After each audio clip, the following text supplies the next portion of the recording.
Hey guys, welcome to another Diablo 2 Resurrected video. In this episode I thought I was going to talk about some of the scams that are commonly used today or has been commonly used back in the original Diablo 2 Lord of Destruction. Since Diablo 2 is a trading game, you have the opportunity of trading items with one another, and that leads to different kind of scams where people try to get a hold of your items at a minimum or no cost at all. And this has changed throughout the years, and I thought I was going to mention some of them, even the ones that are commonly used today. Let's get going. I thought I was going to mention original Diablo 2 Lord of Destruction scam to begin with, but then I realized that this is still viable in Diablo 2 Resurrected.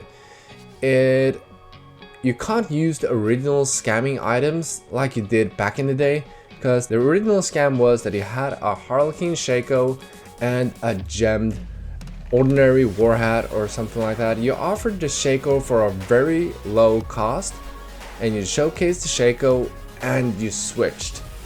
And the person that you were trading with was so eager that he got a Shako for so cheap that he just pressed accept and boom, there you go.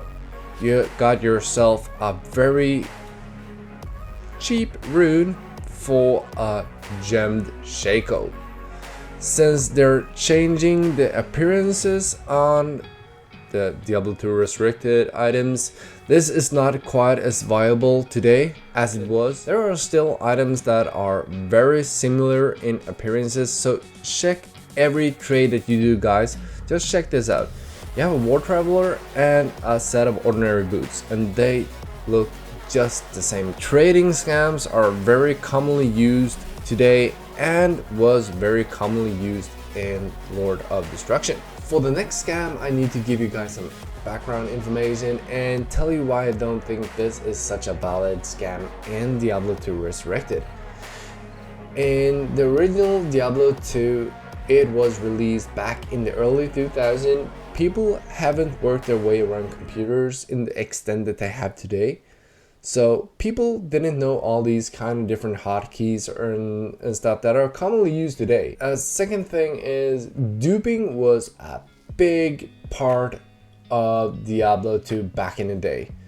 I mean, everyone was duping everything. You could trade a Grandfather or Windforce for like 30 Stones of Jordans. The scam is that a scammer would create a game. It would be called Learn Duping, because you want to learn to dupe stuff. Everyone did it back in the day. So you enter the game. Tell you guys, I was very young at this point. I would never dupe anything today, but you join the game, you follow the instruction, and that would be that you go outside of town to a specific point.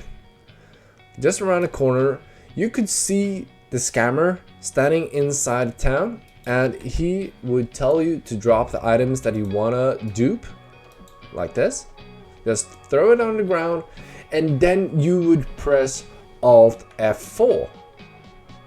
A lot of you guys know what Alt F4 does today, but in the early 2000s, what would happen when you press Alt F4? Well, it did exactly the same thing, but a lot of people didn't know what it did. And this is what happens. You press Alt and you press F4 and the game crashes, leaving the items on the ground for the scammer to pick up.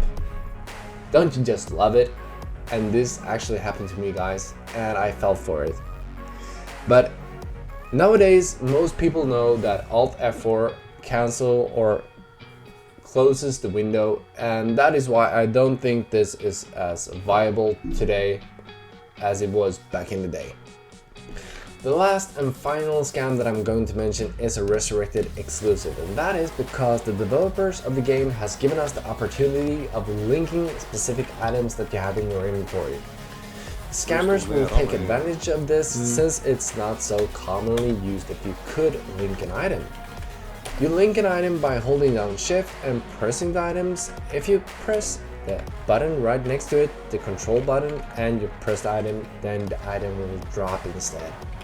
Since it's not so commonly used, the scammers will link the item and ask the victim to do the same. But he tells the victim that he should hold down control instead of shift. And what will happen is the item will drop and the scammer will pick it up. That's it for this episode, guys. Thank you for showing up. Have you yourself fall victim for any one of these scams, or have you another scam that you want to share? Then please let me know in the comment section below. And until next time, please consider subscribing to the channel and give this video a thumbs up, guys. And I see you all in the next one, okay? Peace!